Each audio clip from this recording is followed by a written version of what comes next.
नमस्कार। कार्यक्रम हट सिटमा यहाँहरूलाई हार्दिक स्वागत छ। म जगदीश खरेल।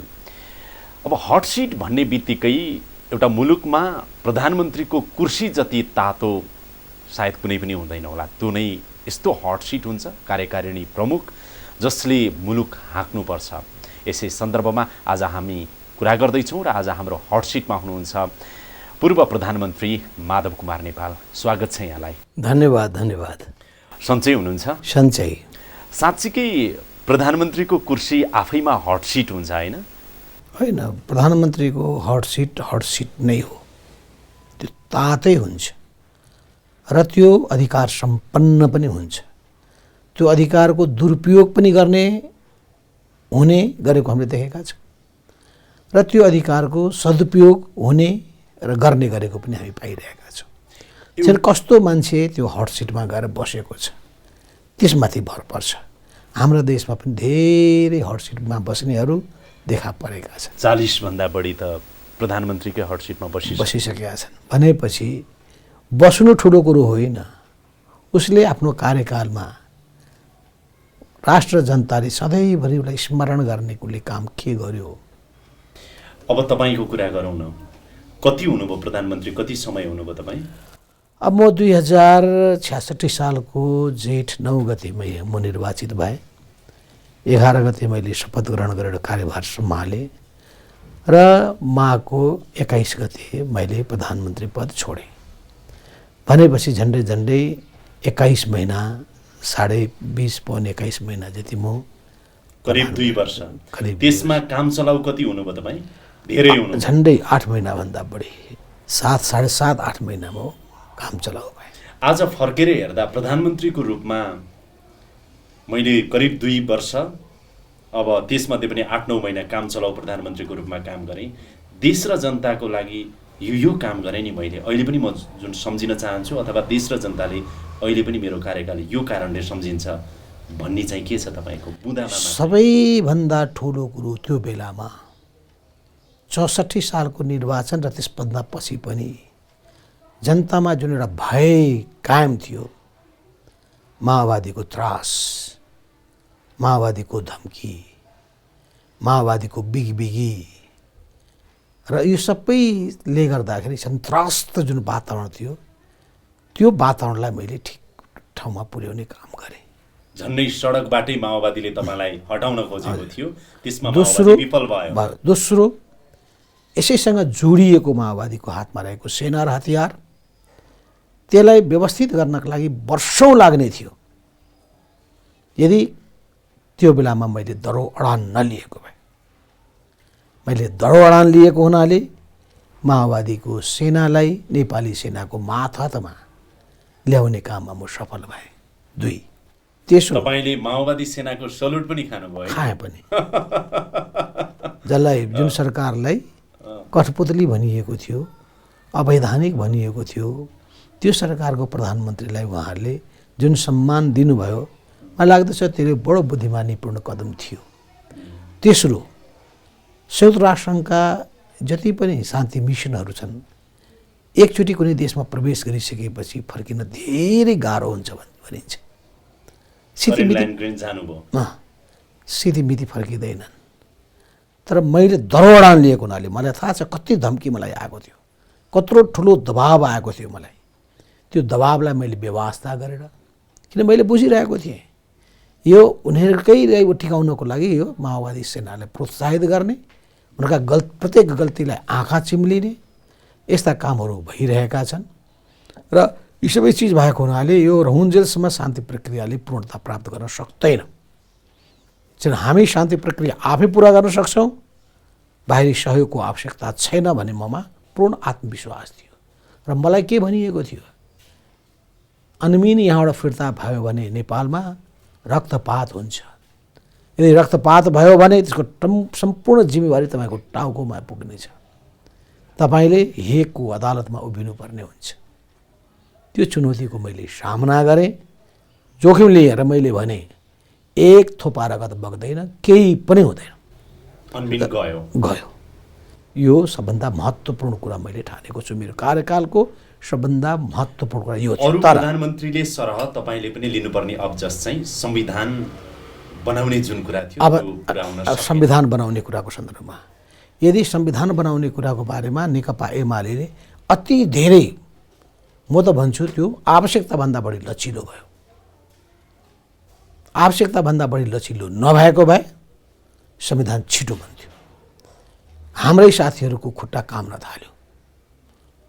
जेठ 14 गते अन्मिनको यो चाहिँ संविधान सभाको म्याद सकिँदै थियो। संविधान सभाको म्याद थप्नका लागि माओवादीको दबाबभन्दा पनि हाम्रै दबाबले बढ्ता काम गर्यो। मेरो जोड के थियो भने यो संविधान सभाको निम्ति हामीले ल्याएका हौँ भन्ने माओवादीहरू उनीहरूको शर्तमा होइन, हाम्रो शर्तमा संविधान सभाको म्याद बढाउने स्थिति बन्छ। त्यो त्यो त्यो त्यो ट्याक्टिक्स मैले बनाएको तर थिएँ। संविधान बन्न नसक्ने कुराको अब्जस चाहिँ एउटा प्रधानमन्त्रीको रूपमा तपाईँले पनि केही मैले लिनु पर्यो। प्रधानमन्त्रीको कहिले यो 10 वर्षमा 10 जना प्रधानमन्त्री अब भइसके। प्रधानमन्त्रीले अब्जस त के लिन्छ र, किन पार्टीहरूले गर्ने हो। प्रधानमन्त्रीको त्यहाँ आफै केही भूमिका हुँदैन। कुन सरकारको पालामा भयो भने कुरा त्यो त अहिले पनि कांग्रेसले भन्छ नि त चुनाव प्रचार गर्दा शान्ति र संविधान कांग्रेसकै पालामा के कांग्रेसकै पालामा भनेर भनिरहेको हुन्छ नि। अब त्यो त चाहिँ अब प्रधानमन्त्रीको सुशील कोइरालाजीको पार्टी अध्यक्ष रूपमा भूमिका रहेको हो, प्रधानमन्त्रीको रूपमा भूमिका रहेको होइन। त्यस हुनाले हामीले के बुझ्नु पर्दछ भने प्रधानमन्त्रीले संविधान बनाउनका लागि नै खासै भूमिका खेल्दैन। तर पनि मेरो कार्यकालमा त्यो पुरा हुन सक्ने अवस्था माओवादीकै कारणले सम्भव थिएन। मेरो मात्रै होइन, मभन्दा पछि अनेक प्रधानमन्त्रीहरू भए, यी कुनै पनि प्रधानमन्त्रीको पालामा पार लागेन। यहाँसम्म कि त्यो संविधान सभा नै असफल भयो र त्यो संविधान सभा विघटित भयो। अर्को संविधान सभाको बाटो पर्खिनु पर्यो अनि बल्ल संविधान बन्न सक्यो। केही त तपाईँले राजनीतिक अघि भन्नुभयो, तर अरू मैले चाहिँ प्रधानमन्त्रीको रूपमा यो काम गरेँ भन्ने बुँदा चाहिँ के छ त ल? काठमाडौँको विकल्पमा अर्को अन्तर्राष्ट्रिय विमानस्थल बनाउने कुरा विगत 22 वर्षदेखि गफका विषय भए, प्रतिवेदन तयार गर्ने विषय मात्रै भए। हजुर, तर विकल्प निजगढमा मैले ल्याएँ। एउटा त्यो काठमाडौँबाट तराईलाई जोड्नु पर्दछ भन्ने गफहरू पनि धेरै भए, तर निर्णय गरेर ट्र्याक खोल्ने तहसम्म, काठमाडौँबाट गाडी नै तराईमा चाहिँ पुर्याउने तहसम्म नेपाली सेनालाई जिम्मा दिएर शिलान्यास गरेर काम अगाडि बढाउने काम पनि मेरो पालामा भयो। प्रचण्डजीले फेरि शिलान्यास गर्नु पर्ने तमासा यो देख्नुहोस्, तमासा यो हेर्दै हुनुहुन्छ। तेस्रो कुरो, मेरै पालामा हिजो जसरी बुढाबुढीहरूको निम्ति हामीले योजना ल्याएका थियौँ, त्यसै गरी घरबार विहीनहरूको निम्ति जनता आवास कार्यक्रम मेरै पालामा ल्याइयो। मेरै पालामा यी विभिन्न विश्वविद्यालयहरू, चाहे त्यो सुदूरपश्चिमको विश्वविद्यालय होस्, चाहे त्यो मध्यपश्चिमको विश्वविद्यालय होस्, चाहे त्यो नेपालगञ्जको विश्वविद्यालय होस्, चाहे त्यो राजर्षि जनक विश्वविद्यालय होस्, यी सबै मेरै पालामा विश्वविद्यालयहरू गठन भए। मेरै पालामा पोलिटेक्निकल इन्स्टिच्युटहरू प्रत्येक अञ्चलमा पुर्याउनु पर्छ भन्दै सुदूरपश्चिमको पनि ती ठाउँहरूमा पाटनमै सेती अञ्चलमा पुर्याउनेदेखि लिएर अन्य ठाउँहरूमा व्यापक विस्तार गर्ने कुरामा र प्राविधिक शिक्षामा जोड दिनुपर्छ भन्ने कुरामा विशेष जोड दिने कामहरू पनि भयो। र जनताको तटबन्ध कार्यक्रम ल्याएर सिँचाइको निम्ति ठुल्ठुलो रानी जमरा जस्ता परियोजनाहरूलाई अगाडि बढाउने काम हो। र विद्युतको सन्दर्भमा चर्चा गर्ने हो भने 20 वर्षमा 25,000 मेगावाट बिजुली उत्पादन गर्ने एउटा सामग्रिक एउटा प्लान निर्माण गर्ने काम हाम्रो पालामा भयो। त्यति मात्रै होइन, त भोटे कोशी जस्तो परियोजना कसले सुरु गर्ने भन्दाखेरि तत्कालीन मभन्दा पहिलेका सरकारमा रहेका मन्त्रीहरूले नेपालले गर्न सक्दैन, नेपालसँग पैसा छैन भन्दै विदेशीलाई दिने र कमिसन खाने दाउमा थिए। मैले त्यसलाई स्वीकार गरिनँ र सञ्चय कोष लगायतको नेपाली पैसाबाट नै नेपाली श्रम, नेपाली सिप, नेपाली पुँजीको आधारमा भोटे कोशी परियोजना यहीँ सुरु गर्ने कामहरू पनि गरियो। त्यति मात्रै होइन, धेरै चाहिँ जलविद्युतका प्लानहरूलाई चाहिँ अघि बढाउने कामहरू पनि गरियो।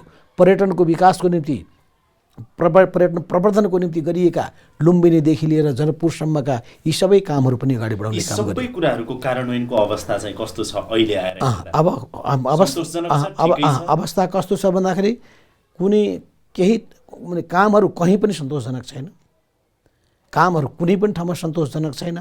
कुनै पनि काम गतिको साथ हुँदैन। मैले रमेश, यी सम्पन्न जति सुरु भएका छन् नि, सम्पन्न हुनेमा तपाईँ कतिको विश्वस्त हुनुहुन्छ?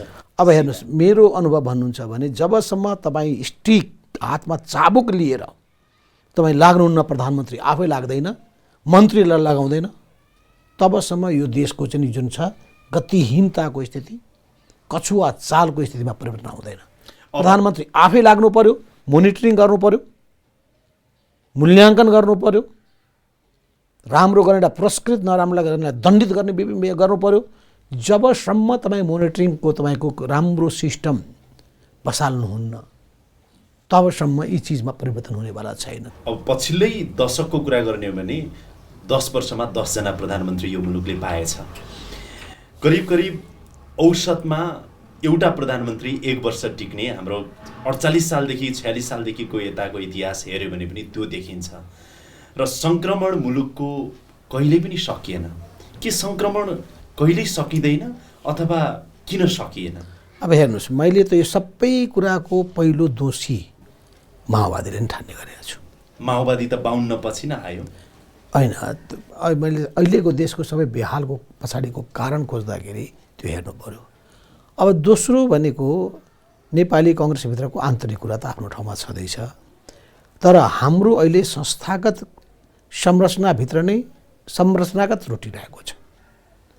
हामीले समानुपातिक निर्वाचन पद्धति प्रतिनिधि सभामा पनि लागू गरिसकेपछि अस्थिर पार्लियामेन्ट, अस्थिर सरकार जन्माउने आधार तयार गर्यो। तर त्यसैको उपज हो नि तपाईँ प्रधानमन्त्री बनेको पनि। तपाईँ समानुपातिक पछि सांसद बन्नु होइन, त्यो त होइन, अनि प्रधानमन्त्री बन्न पाउनु त्यो त कुनै ठुलो कुरो होइन। समय आउँदाखेरि त हाम्रो त केही संसदै नभएर पनि हाम्रो कृष्णप्रसाद भट्टराईजी सभामुख बन्न पुग्नुभयो। संसदै नहुँदाखेरि, सांसदै नहुँदाखेरि पनि उहाँ हुनु पुग्नुभयो। त्यो बेलाको कुरा, या निर्वाचितै नभएका मान्छे पनि सांसद भए, समानुपातिक पनि चाहिएन। होइन, मेरो प्रश्न सङ्क्रमण कहिले सकिँदैन मुलुकको? मेरो भनाइ के हो भने यो सङ्क्रमण त अब त सकिन्छ। कहिले यो 3 चरणको चुनाव सकिने बित्तिकै, 3 तहको चुनाव सकिने बित्तिकै सङ्क्रमणको फेज सकिन्छ। अहिले हामी अन्तिम चरणमा गइरहेका छौँ। तर अस्थिरता, सङ्क्रमण त सकिन्छ, तर अस्थिरताबाट हामी मुक्ति प्राप्त गर्ने कसरी? त्यसको निम्ति के त यसपटकको निर्वाचनमा एमाले पार्टीले बहुमत ल्याउन सक्यो भने त्यसपछि उसले एउटा नयाँ किसिमको स्थिति बचाल्ने स्थिति बन्छ। र मलाई लाग्दछ बिस्तारै अरूमा रियलाइजेसन हुन थालेको छ। म दुईटा कुरा भन्नुभयो तपाईँले, एउटा अस्थिरताको पाटो र अर्को सङ्क्रमणको पाटो। माघ 7 पछि चाहिँ सङ्क्रमण सकिएला यदि चुनाव भयो भने माघ 7 भित्र भन्नुहुन्छ होइन? हजुर, माघ 7 भित्र 3वटै तहको चुनाव भइसक्छ कमरेड? भइसक्नै पर्छ। त्यो पर्छ, तपाईँ पनि भन्नुहुन्छ, म पनि भन्छु, आम जनता होइन, हामी नै मान्दैनौँ। नेकपा एमाले स्वीकार गर्दैन। उहाँहरूले हल्ला के गर्दैछन्? एमाले पनि मानिहाल्छ, हामी मान्दैनौँ। जब हामीले संविधान सभाको म्याद बढाउने हामी मान्दैनौँ भने, यो संविधान सभा भन्छु म, यो सरकारको या संविधानले चाहिँ यो जुन सङ्क्रमणकालको अवधि बढाउने हामी मान्दैनौँ भने, तपाईँकै प्रदेश नम्बर 2 को स्थानीय तहको चुनाव असोज 2 मा हुने भयो होइन त?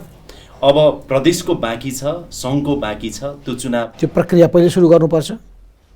प्रक्रिया तयारी त देखिएन, गर्नु पर्यो सरकारसँग। देखिएन। अब हामी अहिले किन भोलिको मतदानको निम्ति पर्खिरहेका छौँ?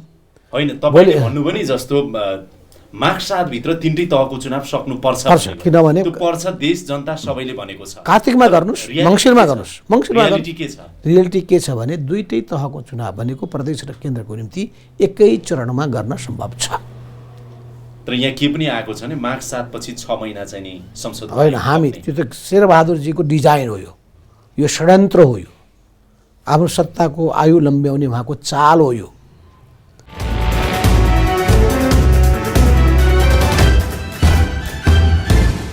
स्थानीय तहको चुनाव पनि 3 चरणमा गर्नु परेको यथार्थता हामी सामु छ नि। यथार्थ होइन, यो उनीहरूले सत्ताको गरेको चरम दुरुपयोग हो। यो कुनै जरुरी थिएन। एउटा असोज महिनामा चुनाव नै 3-4 महिना लाग्छ सकाउन भने। जब एउटा नालायक सरकार बसिसकेपछि, अयोग्य सरकार बसेपछि कसो 3 चरण मात्रै भयो त 10 चरणमा गरिदिन्थे। तर त्यो सरकारले भन्छ कि 20 वर्षसम्म हुन नसकेको निर्वाचन अहिले हुँदैछ भनेर। अनि 20 वर्ष नभएको चरणको लागि यत्रो वर्ष कुर्नुपर्छ, यत्रो समय कुर्नुपर्छ? जति पनि सकिन्थ्यो भन्ने कुरा त पहिलो चरणको चुनावले र यो दोस्रो चरणको चुनावले देखाइसक्यो। तपाईँ यो 6टै प्रदेशको एकैचोटि गर्न सक्नुहुन्थ्यो, 7 प्रदेशको एकैचोटि गर्न सक्नुहुन्थ्यो। यो जुन आवश्यकता भन्दा आतिएको यो के राजपाको कारणले होइन। चुनावमा 2 नम्बर प्रदेशमा हार्छु भन्ने काङ्ग्रेसको आन्तरिक मूल्याङ्कन। त्यसो त एमाले हार्छ भन्ने पनि त बाहिर व्यापकै छ। तपाईँ 2 नम्बर प्रदेशभित्र तपाईँकै अभियान लिएर जाँदा पनि तपाईँ सक्सेस गर्न नसक्नु भएको होइन त हामीले त काउन्टर एट्याक पो गरेनौँ, तर जनतामा जान त छोडेका छैनौँ। जनतामा त गइरहेका छौँ, मै गइरहेको छु अहिले पनि, म लगातार गएको छु। म सप्तरी सभा गर्न नसकेर फर्किनु परेको यथार्थता छ नि। होइन, त्यो त जब मान्छे गोली चल्यो, त्यो गोली चलाउनु जरुरी थिएन। यो सरकारको नालायकी हो। हामीले यदि त्यो बेलामा त्यसको विश्लेषण आफ्नो ठाउँमा होला। गोली चल्छ भनेर जान्दा जान्दै जानु पनि त गलत थियो होला। त्यो बाटो पनि कसरी गोली चल्छ भने त्यसो नजानु, कहीँ पनि पार्टीहरूले गतिविधि नगर्नु, गोली चल्छ, जुलुस निस्किन्छ, कालो झन्डा देखाउँछन्, भाँडो भएको भए म 51 सालमा उप प्रधानमन्त्री भएर देशको कुनै भूभागमा जान सक्ने थिइनँ। जहाँ पनि कालो झन्डा, जहाँ पनि जुलुस, जहाँ पनि प्रदर्शन गरेर अवरोध खडा गरेको होइन नेपाली कङ्ग्रेसले। अनि म पछिल्लो अवधिमा पनि मुठभेड निम्त्याउने एउटा पाटो त नेकपा एमाले नै थियो 70 घटनामा। खैर त्यो होइन, एमाले त कुनै कारकै होइन।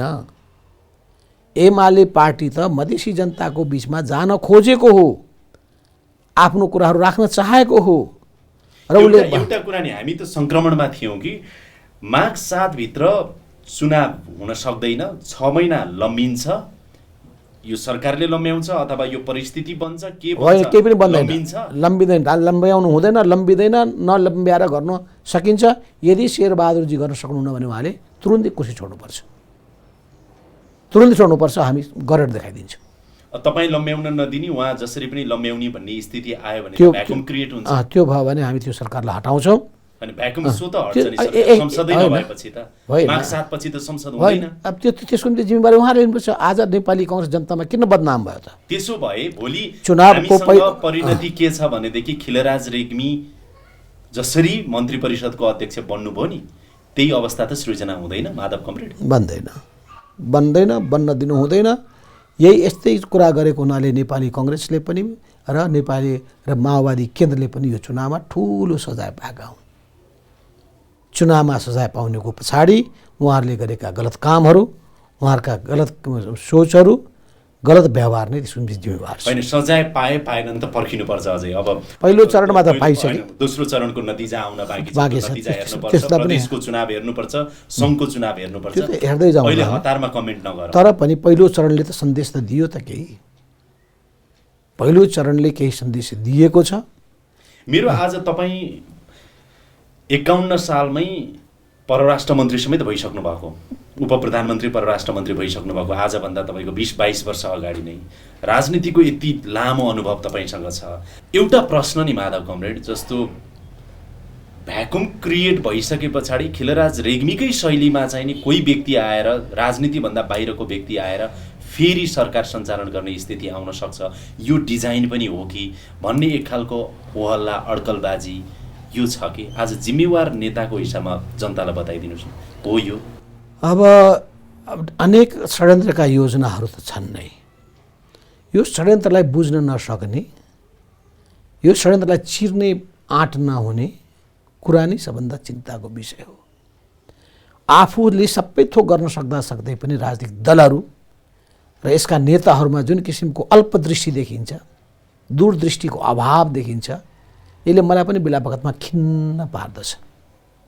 अस्ति भर्खरै मेरो भेट भएको थियो हाम्रो पुष्पकमल दाहाल प्रचण्डजीसँग। उहाँ आज आएर के भन्दै हुनुहुन्थ्यो भने यो समानुपातिकले त वास्तवमा अस्थिरता निम्ति आउने भयो। जतिखेर हामीले संविधानमा यो नराखौँ, यसलाई अप्पर हाउसमा राखिदिउँ, लोअर हाउसलाई सिधै निर्वाचितहरूको चाहिँ सदन बनाऊ भन्दाखेरि उहाँ नमान्ने उहाँ नै हो। नेपाली कङ्ग्रेसको एउटा प्रब्लम होइन, प्रब्लम भनेको माओवादी केन्द्र नै हो, माओवादी पार्टी नै हो। छैन, यो जातीय भावना पनि उछाल्ने, उराल्ने, अहिलेसम्म पनि जातीय र भौगोलिक कुरालाई उराल्ने, उछाल्ने, देशमा रहेको जुन एक किसिमको जुन सामाजिक सोसल फ्याब्रिकलाई तोड्ने काममा भूमिका खेल्ने त्यो नै हो। आज सिधा बताउनुहोस् न त, माघ 7 पछि मुलुकको पछिल्लो राजनीतिक सङ्क्रमणको अन्त्य हुन्छ या हेर्नुपर्छ, पर्खिनु? होइन, हुन्छ, सम्भव छ। यही अवस्थामा तीनवटै तहको निर्वाचन सम्पन्न हुनेछ? हुन्छ, गर्न सकिन्छ। सक्दै नसक्ने भए एउटा कुरा हुन्थ्यो, सकिन्छ, जति पनि सकिन्छ। 9 दिनको अन्तरालमा 2 चरणको चुनाव भएको छ। 54 सालमा वामदेव गौतम गृहमन्त्री भएको बेलामा। तर त्यो 54 साल थियो, 46 सालको संविधानले काम गरेको थियो, संवैधानिक राजतन्त्र बहुदलीय प्रजातन्त्र थियो, 2 दशक करिब अगाडिको कुरा हो। तर पनि 2 दशकपछि त खोलामा धेरै पानी झन् बलियो हुन्छ, परिस्थिति फरक राज्य भइसक्यो। झन् बलियो भएको छ, हामी झन् म्याच्योर्ड भएका छौँ, हाम्रो चाहिँ सुरक्षा संयन्त्रहरूको शक्ति बढेको छ, उसको अनुभव पनि खारिएको पनि छ, झन् ज्यादा राज्य निरीह भन्छ र राज्य झन् कमजोर हुन पुग्दैन। राज्यले सक्छ, निर्वाचन आयोगले आँट गर्यो त्यो बेलामा, राज्यले आँट गर्यो त्यो बेलामा, सम्भव तुल्यायो त्यो बेलामा, जबकि 54 सालमा माओवादीका आतङ्कहरू विभिन्न ठाउँमा देखा पर्न थालिसकेका थिए। यी सबैका बीचमा पनि 4000 गाउँ विकास समिति 36,000 वडामा चुनाव गर्न सम्भव भयो भने अहिले सम्भव नहुने कुरै छैन। तपाईले राजनीतिक अस्थिरताको कुरा गर्नुभयो नि, अर्को संक्रमण त अन्त्य होला, हेरौँ। तपाईले हुन्छ भन्नुभएको छ, हामी पर्ख र हेर। राजनीतिक दल र नेताहरू कसरी अगाडि बढ्छन् त्यो हेर्न बाँकी छ। सम्भवतः संक्रमण अन्त्य होस् भन्ने सबैको चाहना हो।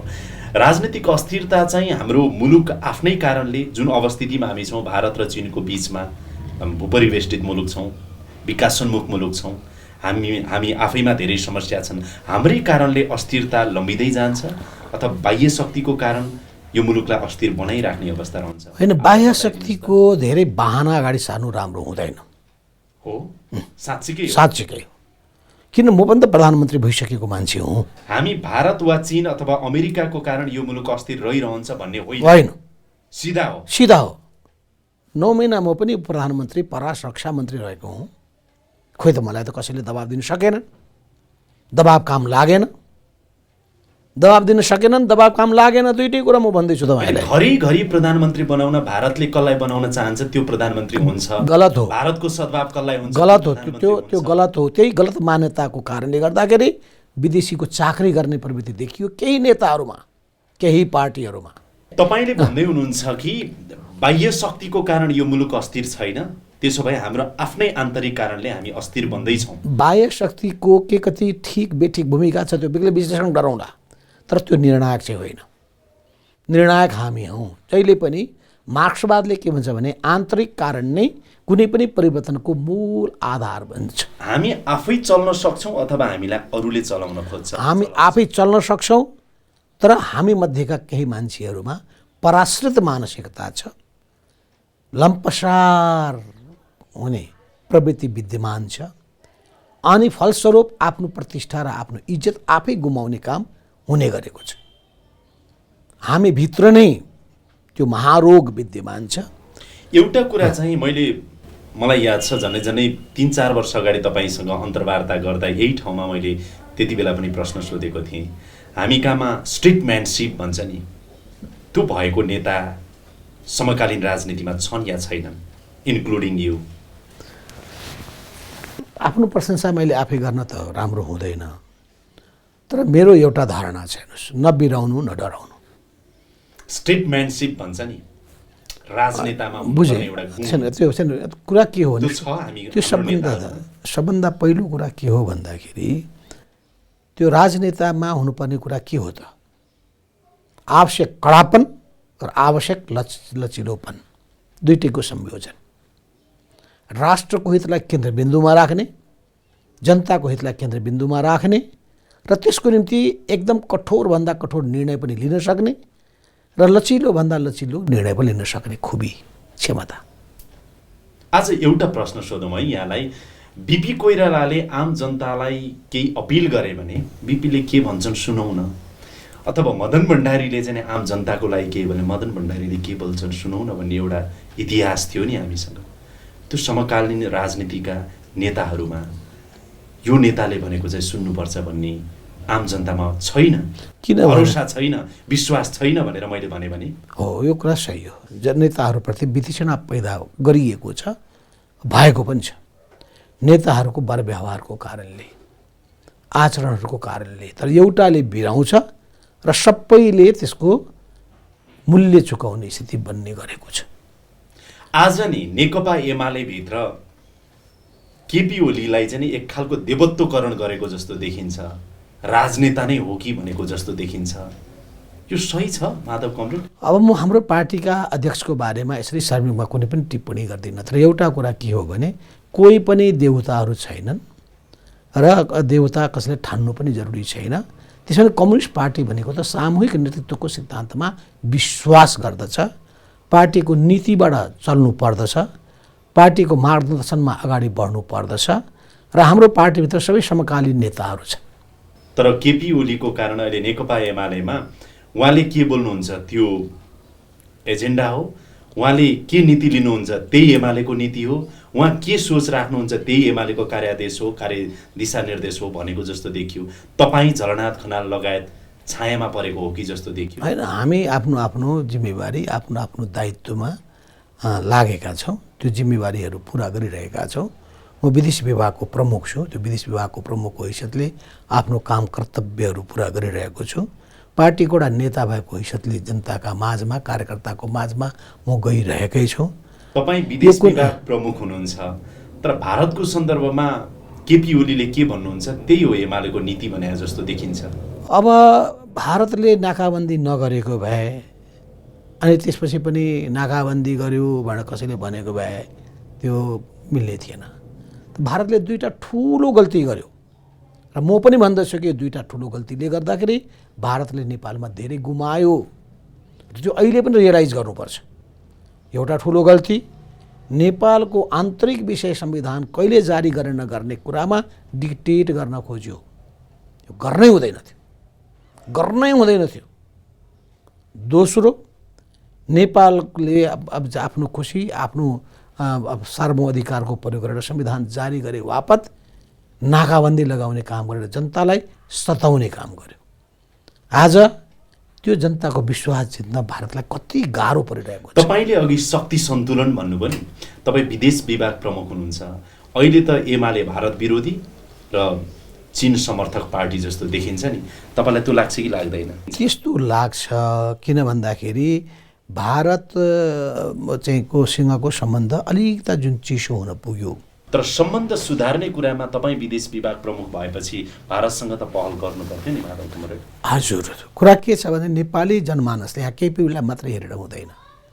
नेपाली जनमानसको मनोविज्ञानलाई तपाईँले बुझ्नु भएन भने तपाईँले राम्रै काम गर्न खोज्दाखेरि पनि त्यसको नराम्रो परिणाम प्राप्त हुन्छ, नराम्रो प्रभाव पर्दछ। जबकि तपाईँलाई थाहा छ नरेन्द्र मोदी प्रधानमन्त्री भारतका भइसकेपछि उहाँले नेपालको जुन भ्रमण गर्नुभयो र भ्रमणको क्रममा उहाँले जे बोल्नुभयो त्यसबाट नेपाली जनमानसको मन उहाँले जितिसक्नु भएको थियो कि नेपाली संवेदनशीलतालाई उहाँले बुझ्नुभयो, त्यतिखेर बुझ्नुभयो। कहाँनिर बिग्रियो त सम्बन्ध? नाकाबन्दीले बिग्रियो, डिक्टेट गर्ने कुराले बिग्रियो। जबकि उहाँले एकदम क्लियर भन्नुभएको थियो नेपाललाई डिक्टेट गर्ने हाम्रो काम होइन। नेपालको संवेदनशीलतालाई बुझ्दै नेपाली जनताको बहादुरीको उहाँले प्रशंसा गर्नुभयो। उहाँले लुम्बिनीको मुक्त कण्ठले नेपालको मा पर्दछ लुम्बिनी र बुद्ध जन्मेका हुन् नेपालमा भन्नुभयो। सबै भन्नुभयो, तपाईँहरूले ताली बजाउनु, हामी खुसी भयौँ, हाम्रो हृदय वास्तवमा गदगद भएको कुरा सुन्यो, किन यो नेपाली कान त्यही कुरा सुन्न चाहन्थ्यो। नेपाली कान सगरमाथाको प्रशंसा, नेपाली कान भनेको बुद्धको र लुम्बिनीको कपिलवस्तुको प्रशंसा, नेपाली कान यो जानकी मन्दिर र त्यसपछि पशुपतिनाथको प्रशंसा, नेपालको स्वतन्त्रता सार्वभौमसत्ताको प्रशंसा, नेपालको आन्तरिक मामिलामा हस्तक्षेपको नीतिको पक्षपोषण गरिएको कुराको प्रशंसा गर्दछ। आजको दिनमा नि माधव कमरेड नेकपा एमाले बुझेको राष्ट्रवाद के हो? आजको दिनमा नेपालले बुझेको राष्ट्रवाद भनेको आफ्नो स्वाभिमानलाई आफ्नो सम्मानलाई जोगाउनु, रक्षा गर्नु र आफ्नो देशको विकासमा केन्द्रित हुनु, छिमेकीहरूसँग सुमधुर सम्बन्ध राख्नु, समनिकटताको सम्बन्ध, म समदूरी भन्दिनँ, समनिकटताको सम्बन्ध राख्नु, कुनै एकतिर नढल्किनु, कुनै एउटाको विरुद्धमा अर्कोको कार्ड प्रयोग नगर्नु, नेपाललाई जहाँबाट लाभ हुन्छ त्योसँग त्यहाँ जानु, किन लाभकै कुरा हो व्यापार भनेको कुराहरू त हैन। तपाईँ प्रधानमन्त्री हुँदा ताका नेकपा एमालेको राष्ट्रवाद र अथवा तपाईँ महासचिव हुँदाखेरि नेकपा एमालेको राष्ट्रवाद र अहिले केपी ओली अध्यक्ष भएको बेलामा नेकपा एमालेको राष्ट्रवादमा फरक आएको छ या छैन बुझ्न खोजेको? त्यो नेपाली हृदयलाई छिया बनाइदियो नाकाबन्दीले। छिया बनाइदियो। अनि राष्ट्रवाद भनेको भारतको विरोध गर्नु मात्रै त राष्ट्रवाद होइन नि, होइन होइन र? होइन अहिले त त्यस्तो देखियो। नेपाली राष्ट्रवाद भनेको नेपाली स्वाभिमानको रक्षा हो। नेपाली राष्ट्रवाद भनेको नेपाली भएकोमा गौरव बोध गर्ने कुरा हो। एमाले सलक्कै चीनतिर ढल्कियो भनेको जस्तो देखियो। छैन। जबकि माओवाद भित्र्यायो चीनबाट, त्यही माओवादी आस्था विचारमा अडिएको छ, प्रचण्ड भारततिर अलिकति ढल्केको जस्तो। केपी ओली अनि उहाँको हामीबाट दिनको 7 चोटि एमबिसीमा धाउने कुराको अपेक्षा गर्न मिल्दैन। माओवादीलाई मिल्छ होला अहिले कि पहिल्यैदेखि? पहिलेदेखि पनि, कहिल्यै पनि होइन। म तपाईँलाई बताइदिउँ, भारतका नेताहरू या चीनका नेताहरू र नेपालका नेताहरू सानो होस् देश ठुलो होस् बराबरै हुन्। त्यहाँको प्रधानमन्त्री र यहाँको प्रधानमन्त्री सार्वभौम राष्ट्रको हिसाबले बराबर पद उस्तै हो। तर नेपालको नेताहरू त्यो ठान्दैनन्। त्यो ठान्नु पर्दछ। माओवादीलाई शान्ति प्रक्रियामा यहाँ ल्याएर ६२-६३ को जनआन्दोलन जसरी सफल भयो, राजा जसरी बाहिर गए नागार्जुनतिर, त्यसमा भारतको भूमिका त छ। हेर्नुहोस्, भारतको पनि भूमिका होला, चीनको पनि भूमिका होला, अमेरिका पनि भूमिका होला, विभिन्नको हुन सक्दछ। उनीहरूले काँध थाप्छु भनेको भए धेरै रक्तपात हुन्थ्यो होला। बेबी किङसम्म राख्न सक्ने तपाईहरुको एक खालको होइन, यही छ गल्ती, होइन? यही हो तपाईँ गलत हो। म त जिउँदो प्रमाण छु नि यहाँ। म त त्यो बेलामा नेकपा एमालेको महासचिव प्रमुख मान्छे हुँ। म बेबी किङको कन्सेप्ट लिएर भारतबाट आउनुभएको थियो, मैले अस्वीकार गरिदिएको थिएँ। करण सिंहले? हजुर, करण सिंह यहाँ आउनुभयो, म गिर्जाबाबु मान्नुभयो, शेरबहादुरजी मान्नुभयो, मैले मानिनँ। त्यो त के हो, हामीलाई जानकारी प्राप्त अनुसार चाहिँ सबै मान्नु भएन। होइन, त्यही हो गलत। पब्लिक मैले बोलेको छु, पब्लिकली बोलेको छु मैले। त्यो बेलाको मेरो रेकर्ड हेर्नुभयो हुन्छ, नो बेबी किङ। किन गिर्जाबाबु गलिसक्नु भएको छ मलाई थाहा थियो। किनकि जब मलाई फोन गर्नुभयो उहाँले, म जब थुनाबाट मुक्त भएँ त्यही दिनमा, वैशाख 7 गतेका दिनमा, के भन्छन् त्यो नुवाकोटको उसबाट सशस्त्र प्रहरीको क्याम्पबाट म चाहिँ मुक्त भएर आइसकेपछि बल्खुमा मेरो कुराकानी भयो करण सिंहजीसँग। करण सिंहजीले सिधै प्रस्ताव राख्नु बेबी किङको। मैले भने इट्स नट पोसिबल, हामी कुनै किसिमको यी वंशानुगत शासनको पक्षमा छैनौँ। तर अहिले आएर कस्तो भयो र अनि सुन्नुहोस्, म तपाईँलाई बताउँछु, जब मैले सिधा स्ट्रेट जवाब दिएँ, उहाँ गिर्जाबाबु कहाँ पुग्नुभयो, गिर्जाबाबु स्वीकार गर्नुभयो। त्यसपछि पुग्नुभयो शेरबहादुरजी कहाँ, शेरबहादुर स्वीकार गर्नुभयो। राति गिर्जाबाबुको फोन आयो मलाई, शेरबहादुरजीको फोन आयो मलाई, बेबी किङको यो प्रस्तावलाई स्वीकार गर्नुहोस् भनेर। राजाको 8 गतेको वक्तव्यलाई मानिदिनु पर्यो भनेर मैले त्यो सम्भव छैन, स्वीकार गरिँदैन भने। माओवादीसँगको साथमा भन्नुभयो तपाईँले? माओवादी त कता थिए, जङ्गलतिर थिएन। त्यो माओवादीको त मैले माओवादीको आलोचना गरेँ।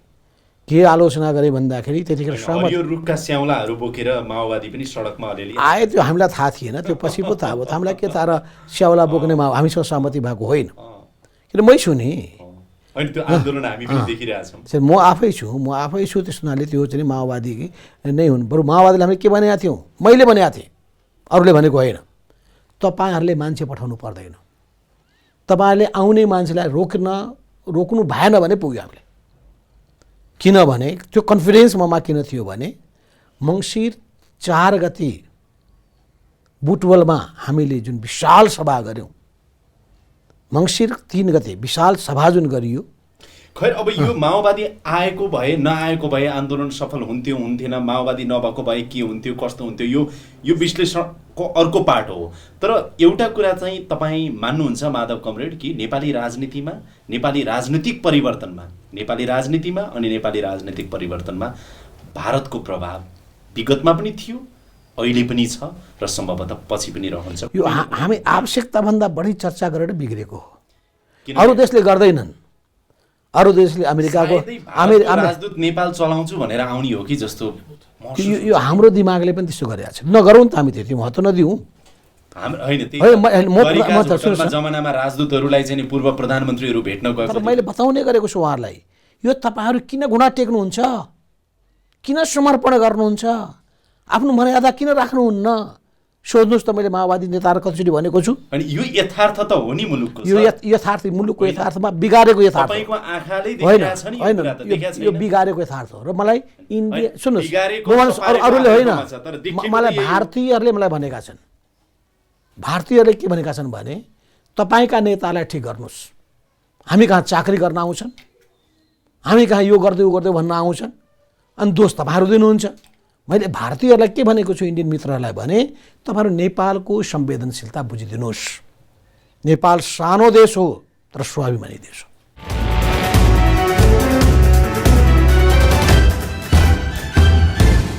मेरो मान्यता के रह्यो भने भारतीय टप लेभल लिडरसिपहरू पूर्वाग्रही छैनन्, उनीहरू ओपन माइन्डेड छन्। नेपालको मामिलामा पनि उनीहरू अनावश्यक हस्तक्षेप गर्न चाहँदैन। मेरो रहेको छ कल्ले यो ब्युरोक्रेसी किन हो, किन मैले सिधै देखेको छु। भारतको एउटा ब्युरोक्रेट नेपालमा आए र एउटा त्यसलाई भन्नुहोस्, म तपाईँलाई सिधै भनौँ, यो कमला कोशी डाइभर्सन प्रोजेक्ट त्यसको विरोध गरेँ। मैले विरोध किन गरेको भने मैले भारत घाटमा फाइदा छैन भने मैले नेपालको नदी, नेपालको पानी, नेपालको भूमिमा सिँचाइ गर्दा तपाईँलाई के को आपत्ति? उनले बोलेनन्। र भारतीय नेतासँग जब मैले यो कुरा गरेँ, उनले भने तपाईँको कुरा एकदम ठिक हो, we will have no objection at all भने, र त्यो हडल हटाइदिए। मेरो त म एप्रिसिएट गर्छु भारतीय नेताहरू जसलाई मैले चाहिँ जसलाई डिल गरेको छु। उनीहरूले भन्न खोजे, मसँग पनि भन्न खोजे कि नेपाल र भारत दुइटै भाइ भाइ हुन्। मैले भाइ भाइ होइन, नेपाल र भारत मित्र मित्रै हुन्। किन भनेर सोधेँ। भाइ भाइमा एउटा जेठो दाजु हुन्छ, अर्को कान्छो भाइ हुन्छ, अनि कान्छोलाई हे पनि प्रवृत्ति हुन्छ जेठोमा, र फेरि दुईवटा शत्रु भइदिन्छन् जग्गाको निम्ति, अनेक कुराको निम्ति, एकअर्काको रगतको प्यासा हुन्छन्, तर मित्र मित्र प्यासा हुँदैनन्। त्यस हुनाले भाइ भाइ भन्नु राम्रो हुँदैन। मैले सिधै भनेको छु। अर्को सुन्नुहोस्, मेरो डिलिङ्स, म त सिधा कुरा गर्ने मान्छे हो। एउटाले भन्न अनुभव special relation with Nepal, no more भने मैले, होइन के उस्तै यो सबै नर्मल होइन, नर्मल पनि छैन, स्पेसल पनि होइन, युनिक हो, आफ्नै किसिमको छ।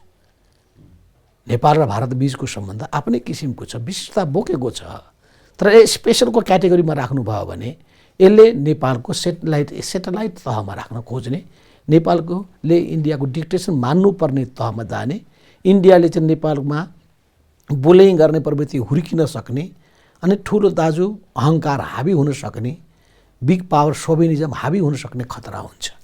हाम्रो नेताहरू साँच्चीकै स्वाभिमानी भएर सार्वभौम मुलुकको हामी नेता हौँ र जनतालाई हामी त्यही रूपमा सेवा गर्छौँ भन्ने बाटोतिर अब अगाडि बढ्ने देख्नुहुन्छ या देख्नुहुन्न अबको राजनीति? सकिन्छ। हेर्नुहोस्, म नारायण काजीजीको एउटा कुरालाई एप्रिसिएट गर्छु। उहाँ परराष्ट्र मन्त्री हुँदाखेरि उहाँले परराष्ट्र मन्त्रालयमा यी सबै कुरालाई व्यवस्थित गर्न खोज्नुभयो। आँट त हुनु पऱ्यो नि, गर्न चाहनेलाई रोक्ने कसले? खाने मुखलाई जुगाले छेक्छ। अनि माओवादीको नारायण काजी श्रेष्ठ हो, प्रकाश व्यक्ति त राम्रा पनि छन् नि त, अरू धेरै कुरा म जान्दिनँ, तर यस मामिलामा मैले चाहिँ देखेको म त व्यक्तिमा राम्रा रहेका कुराको पनि म एप्रिसिएसन गर्छु। म टोटल मान्छेलाई 100% करेक्ट, रङ, ब्याड, 100% आहा एक्सलेन्ट भन्दिनँ। म छुट्याउँछु राम्रा र नराम्रा पक्ष, उज्याला र अँध्यारा पक्ष। अघि तपाईँले भन्नुभयो नि भाइ भाइ अथवा मित्र मित्र, नेकपा एमाले भित्र केपी ओली तपाईँको भाइ भाइ सम्बन्ध हो अथवा मित्र हो अथवा प्रतिस्पर्धी हो? होइन, हामी त पार्टीका कलिगहरू हौँ, स्वाभाविक रूपमा कमरेड इन आर्म्स हौँ। हामीहरूले यो पार्टी बनायौँ, पार्टी अगाडि बढायौँ, र सबैमा आफ्ना आफ्ना खालका विशेषताहरू छन्। केपी ओलीका एउटा विशेषता होलान्, मेरा अर्का विशेषता होलान्, झलनाथ खनालका तेस्रा विशेषता होलान्, वामदेव गौतमका अर्को विशेषता होलान्। सबैका विशेषताहरूको सङ्गम थलो हो यो नेकपा एमाले। लामो समय केपी ओलीले तपाईँको नेतृत्वमा रहेर तपाईँलाई साथ चाहिँ दिनुभएको है विगतमा? अब त्यो सबै पछि नै त्यो त सबैले सबैलाई साथ नदिएको भए अलि गहिरो साथ नै दिनुभयो, नजिकै रहेर झलनाथले भन्दा सबैले सबैलाई साथ दिनुभएकै छ। साथ नदिएको भए कोही कुनै ठाउँमा पुग्न सक्नुहुन्न थियो। विभिन्न ठाउँहरूमा जान सक्दैनथे। त्यस हुनाले चाहिँ त्यही हामीले एकअर्कालाई साथ दिँदै यो पार्टीलाई अघि बढाउँदै आइरहेका छौँ। मदन भण्डारीको स्वर्गारोहण पछाडि नेकपा एमाले के हुन्छ भन्ने अवस्थामा तपाईँले चाहिँ नेकपा एमालेको नेतृत्व सम्हाल्नुभयो। सबभन्दा स्ट्रेन्थ तपाईँको के रह्यो भने नेकपा एमाले रहिरह्यो र अहिले एउटा महत्त्वपूर्ण शक्तिको रूपमा यहाँसम्म आएको छ। त्यति बेलाको विकनेस भनेको चाहिँ पार्टी फुट्यो र स्ट्रेन्थ भनेको फेरि पार्टी जुटाउनु हो। पार्टी फुट्यो, फुटेर पनि पार्टीलाई टिकाउन सकियो र फुटेको पार्टीलाई फेरि जोड्न सकियो। राष्ट्रिय राजनीतिको महत्त्वपूर्ण हैसियत त्यति बेला पार्टी फुटाउनु तपाईँको कमजोरी थियो, तर जुटाउनु पछि आएर तपाईँको स्ट्रेन्थ रह्यो। अब फुटाउनका लागि मेरो भूमिका थियो कि अर्काको थियो त्यसबारेमा अहिले नजाउँ। किन भन्दाखेरि यदि मैले त्योभन्दा बढी लचिलो भएको भए यो पार्टी फेरि जुट्ने थिएन कि फुटेपछि जुट्दै नजुट्ने तहमा पुग्थ्यो कि। त्यस हुनाले त्यो कुरा त विश्लेषण गर्दै गरौँला, यसमा फरक फरक धारणा होला। अब पार्टीको अझै नेतृत्व गर्ने इच्छा छ तपाईँलाई? पार्टी कार्यकर्ताले पत्याए नेतृत्व गर्ने हो, पार्टी कार्यकर्ताले माग गरे नेतृत्व गर्ने हो, पार्टी कार्यकर्ताले नपत्याए माग नगरे हामीले आफ्नो आफ्नो तहमा जति गर्न सक्छौँ त्यो पार्टीको निम्ति देशको निम्ति गर्ने हो। हुन त महाधिवेशन आउन अझै बाँकी छ। त्यसो जब हामी निर्वाचनको प्रणालीमा गइसकेका छौँ भने आत्तिनुपर्ने केही आवश्यकता छैन। आफ्नो क्यापेबिलिटीको आधारमा आफ्नो खुबीको आधारमा तपाईँले आफ्नो स्थान बनाउने हो। आज नेपाली जनताको अगाडि समग्र नेकपा एमालेका कार्यकर्ताहरूको अगाडि महाधिवेशन त आउन बाँकी नै छ, केही समय बाँकी नै छ, तर यही बिचमा माधव नेपालको तयारी के छ, इच्छा के छ? अध्यक्षको रूपमा नै म एकचोटि पार्टीलाई फेरि हाँक्ने इच्छा छ अथवा तयारी त्यही छ कि के छ? पार्टीको महाधिवेशन धेरै टाढा छ, त्यसबारेमा त्यसबारेमा सोच्नु पनि हुँदैन, लाग्न पनि हुँदैन। महाधिवेशनको बेलामा कस्तो किसिमको वातावरण बन्छ त्यो एउटा सोच्ने हो। अर्को ढङ्गले चल्नेहरूले पार्टीलाई कमजोर बनाउने काम गरिरहेका हुन्छन्, पार्टीलाई बर्बाद पार्ने काम गरिरहेका हुन्छन्, त्यसले कार्यकर्ताभित्र भेदभाव गर्ने काम गरिरहेका हुन्छन्। सबैको योग्यता क्षमताको आधारमा होइन, पर्सनल लोयल्टीको आधारमा हेर्ने प्रवृत्ति र व्यवहार गर्ने प्रवृत्ति हाबी हुन पुग्दछ। त्यस हुनाले हामीले निष्पक्ष भावले मान्छेको कार्यकर्ताप्रति न्याय गरेर योग्यता क्षमताको आधारमा भूमिकाको आधारमा मूल्याङ्कन गर्ने विधिमा अहिले जानुपर्दछ। अहिले महाधिवेशनको रोगबाट महाधिवेशनको फिभरबाट ग्रस्त हुनुपर्ने केही आवश्यकता छैन। फेरि कोही मान्छे आउनु र नआउनु ठुलो कुरो होइन। मै आउँदाखेरि सारा संसारै बदलिन सक्छु, म आइन भने बर्बाद हुन्छ भन्ने किसिमको त्यो सबै भारी बोकेर चल्नु जरुरी पनि छैन। अब अन्तिममा जाँदा जाँदै नि म फेरि दोहोऱ्याएर सोच्छु, माघ 7 भित्र त तीनवटै तहको निर्वाचन हुन्छ होइन? हुन्छ, हुनुपर्छ। विपक्षी त्यसमा अडिग छ, एकदम दह्रो गरी अडिग छ र विपक्षीबाट म्याद बढ्ला, समय थपिएला भन्ने कुराको आशा नगरे हुन्छ। हामी मान्दैनौँ, हामी स्वीकार गर्दैनौँ। समस्या त्यहाँ छैन। नेपाली राजनीतिको अर्को 10 वर्षसम्म रहन्छ कि भनेर मैले अनुमान गरेँ भने अब यो एउटा विडम्बना हुनेछ। त्यस चिजलाई कसरी ट्याकल गर्ने हो? खास भ्रष्टाचार पार्टीले स्पष्ट बहुमत ल्याउन सक्ने अवस्था चाहिँ नेपाली राजनीतिका अबका दिनहरूमा रहला नरहला? अब धेरै बल गर्नुपर्छ। बल गरेपछि पुराना राजनीतिहरूको विकल्पमा वैकल्पिक राजनीतिक शक्तिहरू आउलान् या नआउलान् आगामी 10 वर्षभित्र? अब म त्यस्तो देखिरहेको छैन। केही इमर्ज गर्लान्, थोरै स्थान प्राप्त गर्न सक्लान्, तर अर्को अल्टरनेटिभ फोर्सको रूपमा चाहिँ आउन सक्ने सम्भावना भएका मान्छेहरू छैनन्।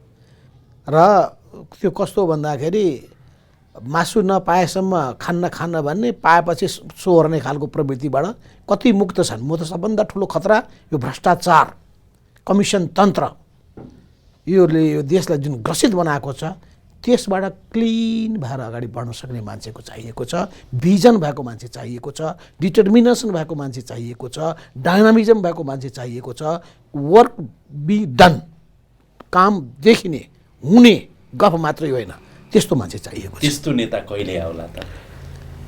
त्यस्तो नेता हामीले निर्माण गर्नुपर्छ। त्यस्तो नेतालाई जिम्मा त्यस्तो नेतालाई जिम्मा दिनुपर्छ।